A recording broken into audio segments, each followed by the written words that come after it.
from 2021 to 2025, Seattle never eclipsed the second round in the playoffs, no matter the roster or circumstances. So, can you explain for our audience the context of this firing, and do you think it's ultimately justified? Yeah, so I do think it's justified. I'm never going. Let me make it clear that I'm never advocating for anyone to lose their job. However, I do know that the WNBA is a business at the end of the day, and if you're not producing the results that they want you to, you can, and you might lose your job. So I think for Noel Quinn, she had. By and large on the outside, like a pretty stacked roster in terms of their top five, and then of course a deeper roster. I so much don't necessarily concentrate on the front half of her tenure, but more so the back half, which is what I think is probably where it might have gotten her into trouble. So from 2023, they missed the playoffs that year. Jewell Loyd was also hurt that year as well. So that didn't exactly help. 2024, you've got Jewell Loyd, of course, but you add in Skylar Diggins, you add in Nneka Ogwumike, and that's supposed to be your big three, right? You add them to, Ezi Magbegor and go forth and flourish.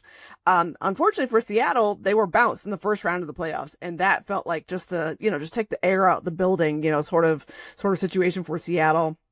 But the same thing happened in 2025. Again, bounced in the first round by the Aces. And this felt probably even heavier, I would say. Seattle had multiple things happen in the offseason. So you got Jewell Loyd moves on to Vegas, right? And then actually during this season, you had two players ask for trade. So that's Leah Rue, Alicia Clark, gone. Now you have Brittney Sykes coming over from the Mystics. Like, it's supposed to be somewhat of a retooled roster. And it's still same result. And I think this season also is a little bit more frustrating to watch because Seattle's a talented team, a really talented team, but they were so back and forth. There was a point in the season where they hadn't won back-to-back games since like early July. And it was like, wait, what? Like, what is even happening here? You just didn't know what version you were going to get of them from game to game. And I think that's really disappointing.